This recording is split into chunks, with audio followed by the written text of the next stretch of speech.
بعض علماء کی رائے میں نماز عشاء کی 11 رکعتیں وتر ہیں، بعض کی رائے میں 3۔ آپ کی اس بارے میں کیا رائے ہے؟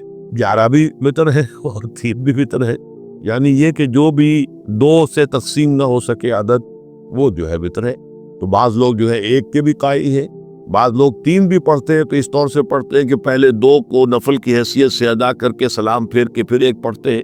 تو اس کے ضمن میں مختلف آراء ہیں اور مختلف جو ہے معمولات ہیں، مختلف جو مسلکوں کے لوگ ہیں، تو ان میں کوئی بہت بڑا حرج اور کوئی نقص واقع نہیں ہوتا۔ آپ کی اس بارے میں کیا رائے ہے؟ میں 3 ہی کا پوری امکانی استطاعت کو بروئے کار لا کر کرنا، اور دوسرے آپس میں بھی کرنا، ایک دوسرے کو صبر کی تاکید کرنا، ایک دوسرے کو تلقین کرنا، ایک دوسرے کی ہمت بنانا، ایک دوسرے کے لیے سہارا بننا، اور یہی وہ چیزیں جو جماعتی زندگی کا خاصہ ہے۔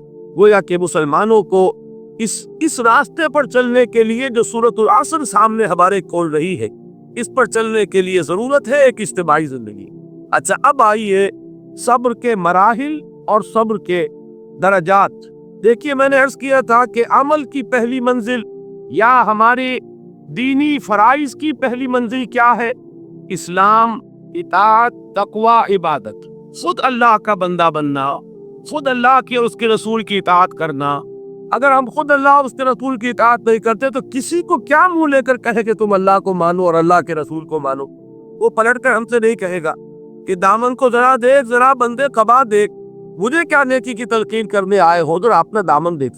تو پہلے ضروری ہے، جو شخص دوسری منزل کی طرف جانا چاہتا ہے، پہلے وہ پہلی منزل جو ہے اس کا تو اہتمام کرے، اللہ کا بندہ بنے، اللہ کی اطاعت کرے، رسول کی اطاعت کرے، اور اللہ کا کوئی حکم نہ توڑے، پوری طرح سرنڈر کرے۔ ادخلوا فی السلم کافہ، یہ میں کل بیان کر چکا ہوں کہ یہ اسلام یا یہ عبادت یا یہ تقوی جزوی نہیں ہو سکتا، کلی ہوگا، پوری زندگی میں ہوگا، ہمہ تن ہوگا، ہمہ وقت ہوگا، ہمہ وجوہ ہوگا۔ اب اس کے ساتھ ہی ہم نے جوڑا جہاد کو، اس کے لیے 3 جہاد کرنے پڑیں گے۔ ایک جہاد اپنے نفس سے، ایک جہاد شیطان سے جو نفس کو بھڑکاتا ہے، نفس میں پھونکے مارتا ہے، نفسانی خواہشات میں اشتعال پیدا کرتا ہے، برائیوں کو مزین کر کے پیش کرتا ہے، اور تیسرے بگڑے ہوئے معاشرے سے، وہ معاشرہ کے جو آپ کو غلط راستے پر چلنے کے لیے دباؤ ڈالتا ہے۔ اگر ہجوم ایک طرف کو جا رہا ہو، جیسا کہ میں نے عرض کیا تھا، اس رخ پر چلنا بہت آسان، اس کے خلاف چلنا بہت مشکل ہو سکتا ہے۔ بہت زور لگا کر آپ 5 قدم آگے بڑھیں اور ایک ریلا آئے 10 قدم پیچھے لے جائے، اب یہ ہوتا ہے۔ یہ جہاد کی تین ایسپیکٹس جو ہے پہلی منزل کے جہاد کے، وہ ہم کل پڑھ چکے۔ اب یہاں صبر کا لفظ سمجھیے، 2 صبر ہوں گے تو یہ کام ہو سکے گا۔ علماء کرام نے اس کے لیے کیا اصطلاحات وضع کی؟ صبر علی الطاعہ اور صبر عن المعصیہ۔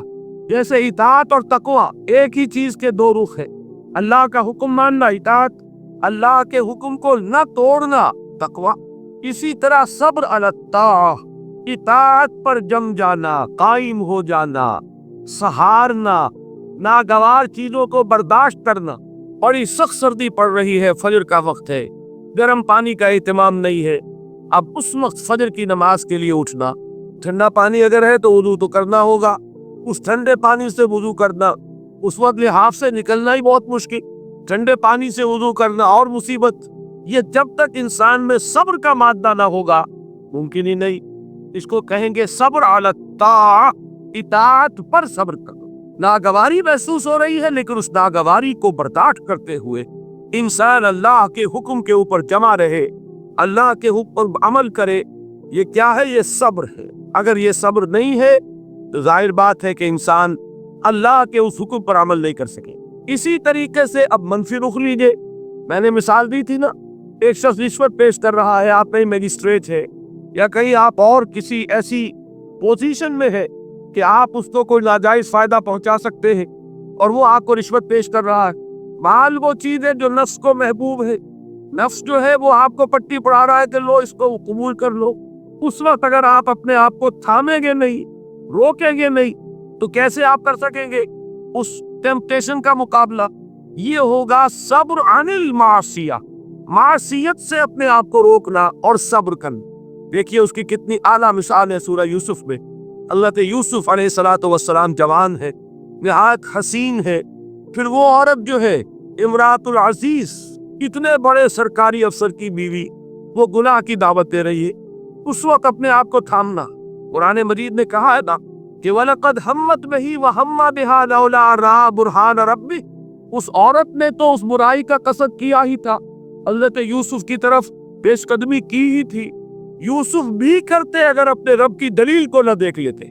اس وقت اللہ نے خصوصی دستگاری فرمائی، دستگیری، اس لیے کہ انسان کا نفس تو ظاہر بات وہ تو انسان کو خود حضور صلی اللہ علیہ وسلم کے خطبات میں آتا ہے کہ آپ جب بھی کہتے تھے اے لوگو اللہ کا تقوی اختیار کرو تو سب سے پہلے اپنے نفس کو مخاطب کرتے تھے، اوصیکم و نفسی بتقوی اللہ، لوگوں میں تمہیں بھی وصیت کر رہا ہوں۔ دیکھیے یہ اوصیکم وہی آ گیا، اوصا یوسی ایسان باب عفان، اوصیکم و نفسی بتقوی اللہ، لوگوں میں تمہیں بھی وصیت کر رہا ہوں اور اپنے نفس کو بھی وصیت کرتا ہوں کہ وہ اللہ کا تقوی اختیار کرے۔ تو یہ نفس کو تھامنا، روکنا ان چیزوں سے جو اسے مرغوب ہے، یہ ہے صبر عن المعصیہ۔ اور جو حکم دیا جا رہا ہے اس پر عمل پیرا ہونے میں جو ناگوار صورت پیش آ رہی ہے، نفس تو چاہ رہا ہے، تو ادھر معلوم ہے کہ اذان ہو چکی ہے، فجر کی جماعت کا وقت ہے، وہ کشمکش ہو رہی ہے، اس وقت جو ہے نفس کے اس تقاضے کو پیچھے ڈال کر اور اللہ کے حکم پر کاربند ہونا، یہ کیا ہے؟ صبر علی الطاعہ، اطاعت پر صبر، معصیت سے صبر، ایک مثبت صبر، ایک منفی صبر، یہ دو صبر ہوں گے تو پہلی منزل سر ہوگی۔ بات سمجھ میں آ گئی؟ اب آئیے دوسری منزل۔ دوسری منزل کیا تھی؟ یاد کیجئے، دعوت، تبلیغ، تلقین، نصیحت، دوسروں کو کہنا، اسی میں امر بالمعروف نہی عن المنکر۔ اب یہاں کیا ہوگا؟ اس میں میں چاہتا ہوں کہ ذرا ایک آیت کے حوالے سے، میں نے کل کہا تھا نا کہ وہ 3 باتیں میں یہاں چھوڑ رہا ہوں، وہ 3 باتیں آج سمجھ لیں۔ وہ 3 باتیں ہیں سورہ نحل کی ایک آیت کے حوالے سے، اتنی چھوٹی وہ ہے کہ وہ آپ کو یاد ہو جائے گی۔ ادعو الی سبیل ربک بالحکمت والموعظۃ الحسنۃ وجادلہم باللتی ہی احسن، بلاؤ اپنے رب کے راستے کی طرف، دعوت دو اپنے رب کے راستے کی طرف 3 چیزوں کے ذریعے۔ پہلی چیز بالحکمہ، حکمت کے ساتھ، دانائی کے ساتھ، دلیل کے ساتھ، برہان کے ساتھ۔ دوسری چیز موعظہ حسنہ، اچھی نصیحت، خوشنما نصیحت۔ اور تیسری چیز وجادلہم باللتی احسن، جدال حسنہ، جھگڑا، مجادلہ، مناظرہ، لیکن وہ بھی خوبصورتی کے ساتھ۔ اب ان 3 چیزوں کی اہمیت کو سمجھیے۔ بدقسمتی سے ہمارے ہاں یہ جو 3 لیولز ہیں دعوت کے، ہم ان کو بھول گئے، اور ان میں سے ہر ایک کی جو اہمیت ہے وہ ہمارے سامنے نہیں۔ یہ تو میں مانتا ہوں کہ یہ صرف نبی کی ذات ہوتی ہے جو اتنی جامع ہوتی ہے کہ وہ تینوں لیول پر بیکمک کام کرتے ہیں، اور غیر نبی سے آپ اس کی توقع نہیں کر سکتی۔ شخصیتوں کے اندر جو محدود اوصاف ہوتے ہیں وہ کسی ایک لیول پر بھی کام کر لے تو بہت بڑی بات ہے، تینوں لیول پر کام کرنا جو ہے وہ تو جیسا کہ میں نے عرض کیا ہے وہ انبیاء کے لیے تو ہوتا ہے۔ وہ 3 لیول کیا؟ دیکھیے، ہر سوسائٹی میں، ہر معاشرے میں ایک اونچا طبقہ ہوتا ہے۔ اونچا میں دولت کے اعتبار سے نہیں کہہ رہا، اونچا سیاسی اقتدار کے اعتبار سے نہیں کہہ رہا، اونچا طبقہ ذہنی اعتبار سے، فکری اعتبار سے، عقلی اعتبار سے، جنہیں آپ کہتے ہیں انٹیلیجنسیا، جنہیں آپ کہتے ہیں انٹلیکچوئل مائنورٹی۔ ہوتا تو ہے بہت تھوڑا سا، مائنورٹی ہے، وہ اکثریت نہیں ہوتی، اکثریت عوام الناس کی ہے۔